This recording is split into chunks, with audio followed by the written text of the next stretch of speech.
The Life of the Spirit and the Life of Today by Evelyn Underhill. Chapter 6, Part B, The Life of the Spirit in the Individual. I will illustrate this from a living example, that of the Sadhu Sundar Singh. No one, I suppose, who came into personal contact with the sadhu doubted that they were in the presence of a person who was living in the full sense the spiritual life. Even those who could not accept the symbols in which he described his experience and asked others to share it, acknowledged that there had been working in him a great transformation, that the sense of the abiding and eternal went with him everywhere and flowed out from him to calm and to correct our feverish lives. He fully satisfies in his own person the demands of Baron von Hugel's definition, both contact with and renunciation of the particular and fleeting, seeking and finding of the eternal, incarnating within his own experience that transcendent otherness. Now the sadhu has discovered for himself and practices as the condition of his extraordinary activity, power and endurance, just that balance of life which St. Benedict's rule ordained.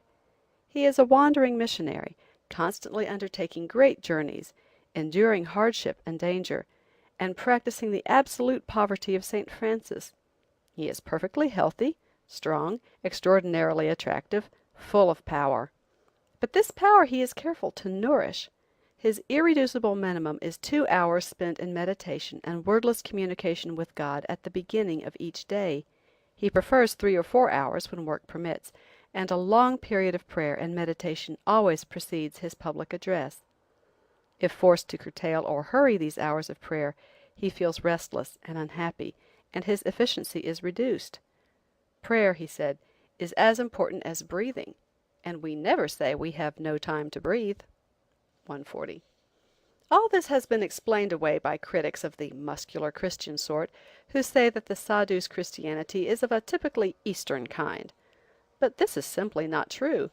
It were much better to acknowledge that we more and more are tending to develop a typically Western kind of Christianity, marked by the Western emphasis on doing and the Western contempt for being, and that if we go sufficiently far on this path, we shall find ourselves cut off from our source. The sadhu's Christianity is fully Christian, that is to say, it is whole and complete. The power in which he does his works is that in which St. Paul carried through his heroic missionary career. St. Benedict formed a spiritual family that transformed European culture. Wesley made the world his parish. Elizabeth Fry faced the Newgate criminals.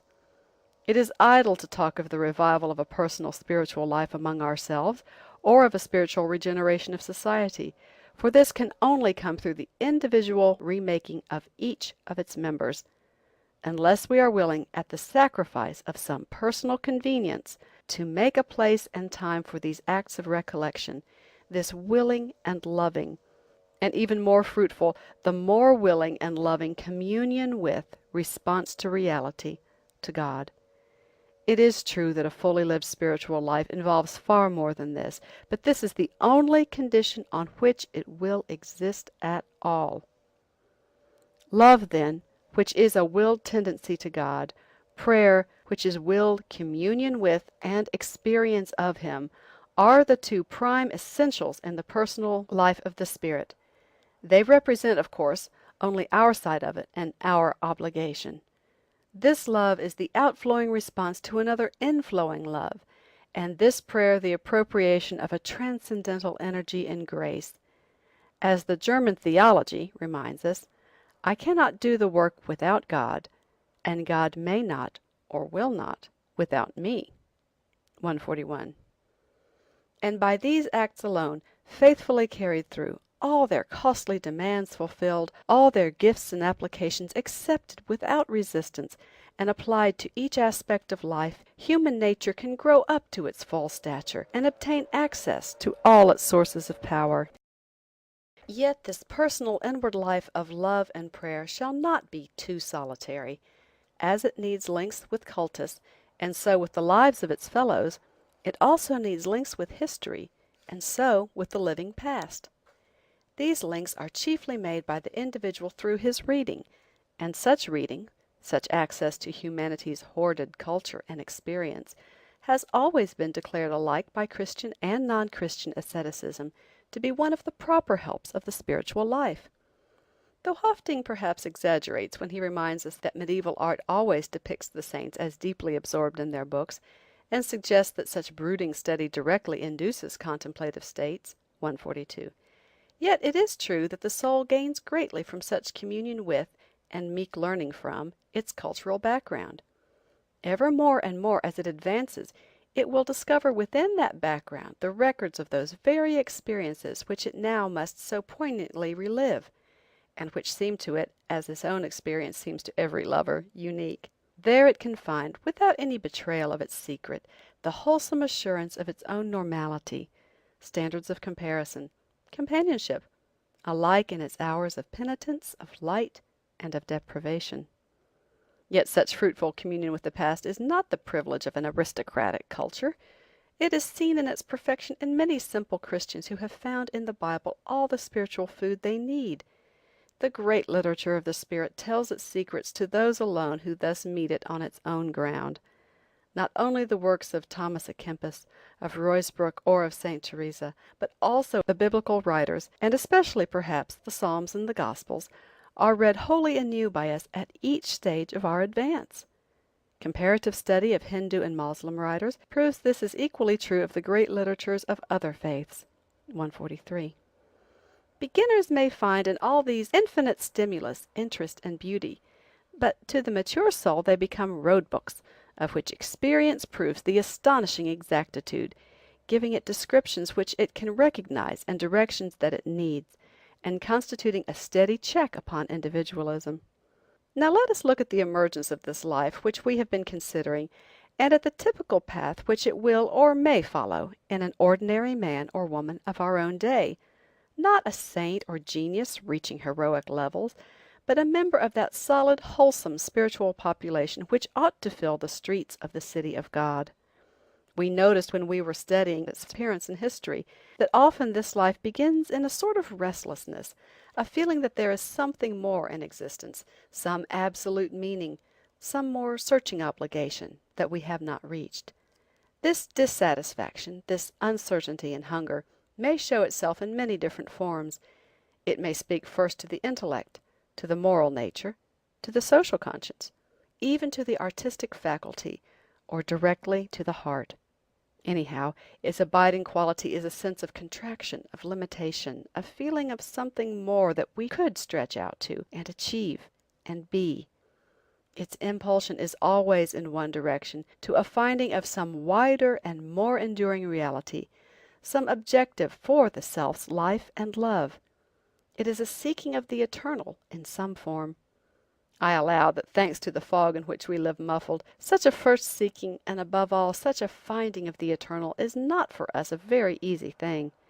The sense of quest, of disillusion, of something lacking, is more common among modern men than its resolution in discovery. Nevertheless, the quest does mean that there is a solution, and that those who are persevering must find it in the end. The world into which our desire is truly turned is somehow revealed to us. The revelation, always partial and relative, is of course conditioned by our capacity, the character of our longing, and the experiences of our past. In spiritual matters we behold that which we are, here following, on higher levels, the laws which govern aesthetic apprehension. So, dissatisfied with its world-view, and realizing that it is incomplete, the self seeks at first hand, though not always with clear consciousness of its nature, the reality which is the object of religion. When it finds this reality, the discovery, however partial, is for it the overwhelming revelation of an objective fact, and it is swept by a love and awe which it did not know itself to possess.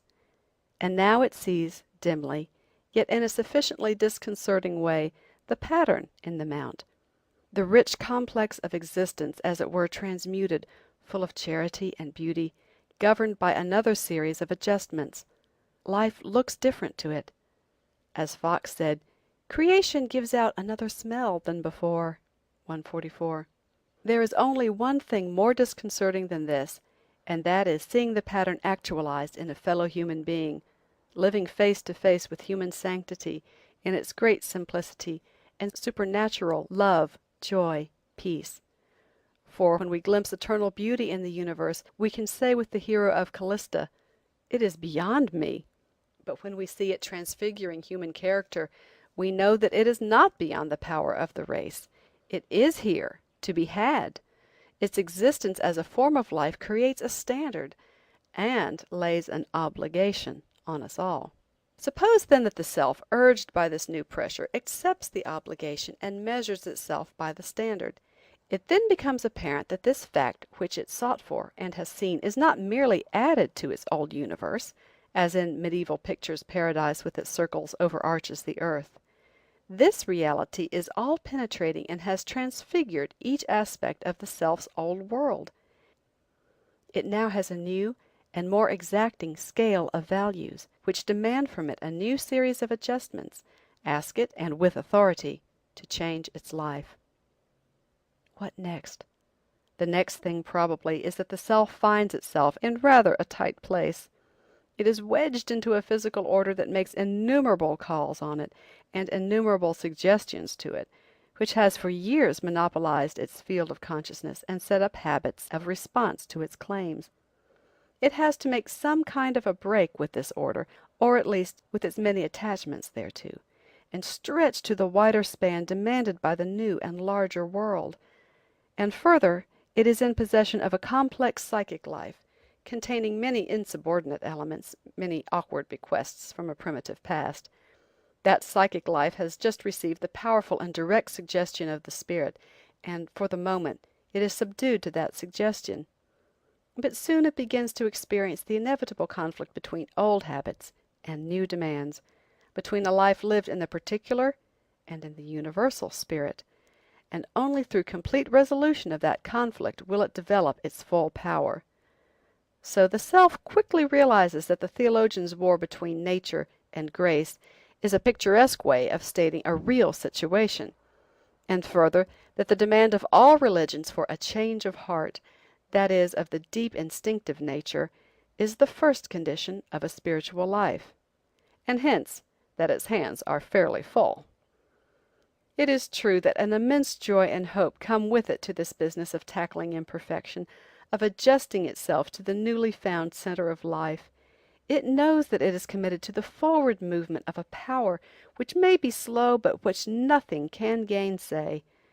Nevertheless, the first thing that power demands from it is courage, and the next an unremitting, vigorous effort. It will never again be able to sink back cozily into its racial past. Consciousness of disharmony and incompleteness now brings the obligation to mend the disharmony and achieve a fresh synthesis. This is felt with especial sharpness in the moral life, where the irreconcilable demands of natural self-interest and of spirit assume their most intractable shape. Old habits and paths of discharge, which have almost become automatic, must now, it seems, be abandoned. New paths, in spite of resistances, must be made. Thus it is that temptation, hard conflict, and bewildering perplexities usher in the life of the spirit. These are largely the results of our biological past continuing into our fluctuating, half-made present, and they point towards a psychic stability, an inner unity we have not yet attained. This realization of ourselves as we truly are, emerging with difficulty from our animal origin, tinctured through and through with the self-regarding tendencies and habits it has imprinted on us, this realization, or self-knowledge, is humility, the only soil in which the spiritual life can germinate. And modern man, with his great horizons, his ever clearer vision of his own close kinship with life's origin, his small place in the time stream, in the universe, in God's hand, the relative character of his best knowledge and achievement is surely everywhere being persuaded to this royal virtue. Recognition of this his true creaturely status, with its obligations, the only process of pain and struggle needed if the demands of generous love are ever to be fulfilled in him, and his many-leveled nature is to be purified and harmonized and develop all its powers. This is repentance. He shows not only his sincerity, but his manliness and courage by his acceptance of all that such repentance entails on him. For the healthy soul, like the healthy body, welcomes some trial and roughness and is well able to bear the pains of education. Psychologists regard such an education, harmonizing the rational or ideal with the instinctive life, the change of heart which leaves the whole self working together without inner conflict towards one objective, as the very condition of a full and healthy life. But it can only be achieved in its perfection by the complete surrender of heart and mind to a third term, transcending alike the impulsive and the rational. The life of the spirit, in its supreme authority and its identification with the highest interests of the race, does this, harnessing man's fiery energies to the service of the light. Therefore, in the rich new life on which the self enters, one strand must be that of repentance, catharsis, self-conquest, a complete contrition which is the earnest of complete generosity and calculated response. And dealing as we are now with average human nature, we can safely say that the need for such ever-renewed self-scrutiny and self-purgation will never in this life be left behind. For sin is a fact, though a fact which we do not understand, and now it appears and must evermore remain an offense against love, hostile to this intense new attraction, and marring the self's willed tendency towards it. The next strand we may perhaps call that of recollection. For the recognizing and the cure of imperfection depends on the compensating search for the perfect, and its enthronement as the supreme object of our thought and love. The self, then, soon begins to feel a strong impulsion to some type of inward withdrawal and concentration, some kind of prayer, though it may not use this name or recognize the character of its mood. As it yields to the strange new drawing, such recollection grows easier. It finds that there is a veritable inner world, not merely of fantasy, but of profound heart-searching experience, where the soul is in touch with another order of realities and knows itself to be an inheritor of eternal life. Here unique things happen. A power is at work, and new apprehensions are born. And now, for the first time, the self discovers itself to be striking a balance between this inner and the outer life, and in its own small way, but still most fruitfully, enriching action with the fruits of contemplation. If it will give to the learning of this new art, to the disciplining and refining of this affective thought, even a fraction of the diligence which it gives to the learning of a new game, it will find itself repaid by a progressive purity of vision, a progressive sense of assurance, an ever-increasing delicacy of moral discrimination and demand. Psychologists, as we have seen, divide men into introverts and extroverts, but as a matter of fact we must regard both these extreme types as defective.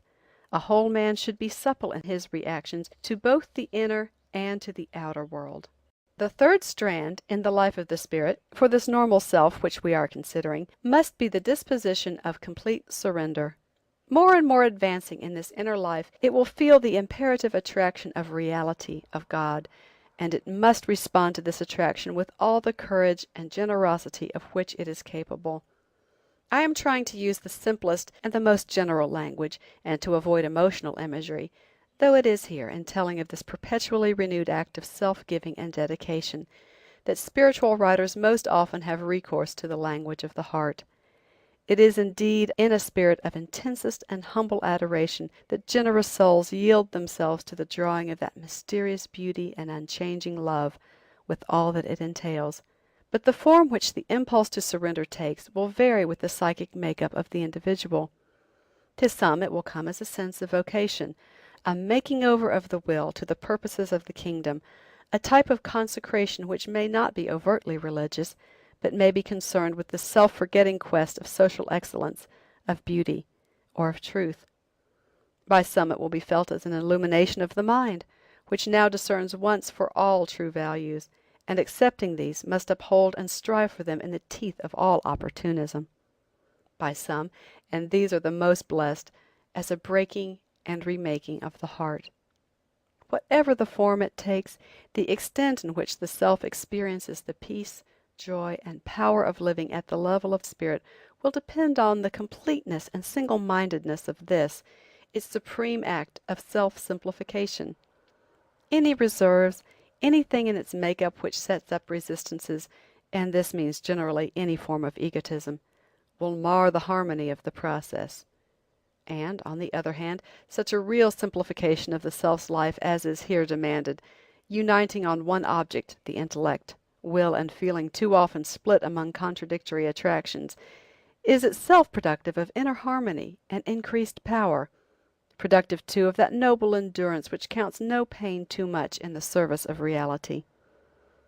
Here then we come to the fact, valid for every level of spiritual life, which lies behind all the declarations concerning surrender, self-loss, dying to live, dedication, made by writers on this theme.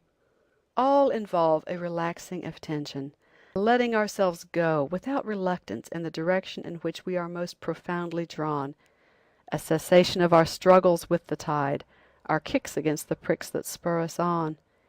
The inward aim of the self is towards unification with a larger life, a mergence with reality, which it may describe under various contradictory symbols, or may not be able to describe at all, but which it feels to be the fulfillment of existence. It has learnt, though this knowledge may not have passed beyond the stage of feeling, that the universe is one simple texture, in which all things have their explanation and their place. Combing out the confusions which enmesh it, losing its sham and separate life and finding its true life there, it will know what to love and how to act. The goal of this process, which has been called entrance into the freedom of the will of God, is the state described by the writer of the German theology when he said, "I would fain be to the eternal goodness what his own hand is to a man." 145. For such a declaration not only means a willed and skillful working for God, a practical siding with perfection, becoming its living tool, but also close union with and sharing of the vital energy of the spiritual order, a feeding on and using of its power, its very life-blood, complete docility to its inward direction, abolition of separate desire.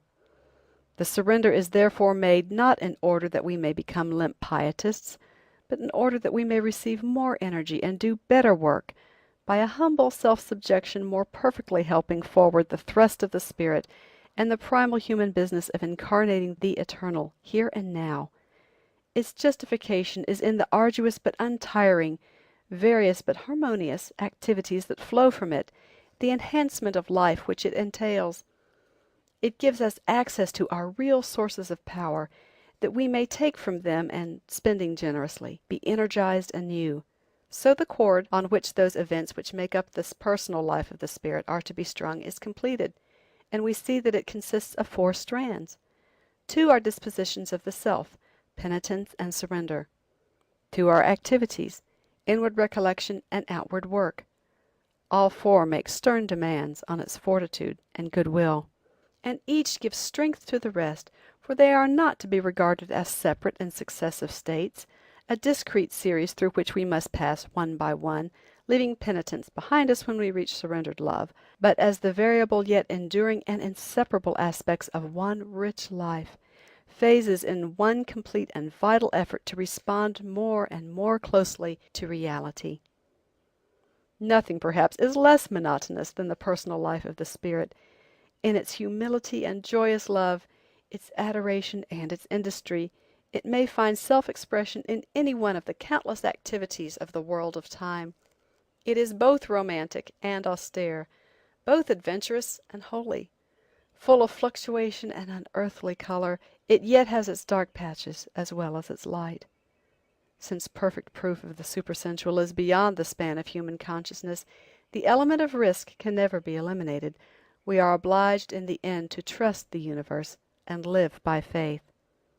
Therefore, the awakened soul must often suffer perplexity, share to the utmost the stress and anguish of the physical order, and, chained as it is to a consciousness accustomed to respond to that order, must still be content with flashes of understanding, and willing to bear long periods of destitution when the light is veiled.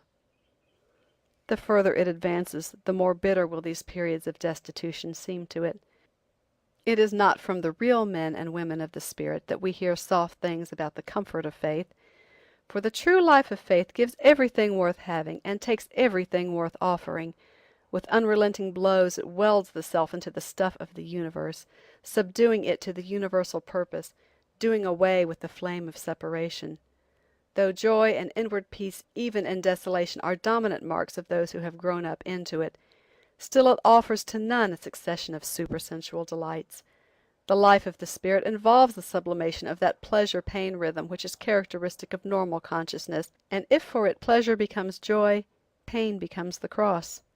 Toil, abnegation, sacrifice are therefore of its essence, but these are not felt as a heavy burden because they are the expression of love.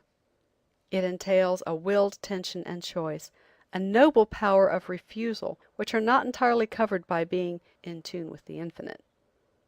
As our life comes to maturity, we discover to our confusion that human ears can pick up from the infinite many incompatible tunes, but cannot hear the whole symphony, and the melody confided to our care, the one which we alone perhaps can contribute and which taxes our powers to the full, has in it not only the notes of triumph, but the notes of pain.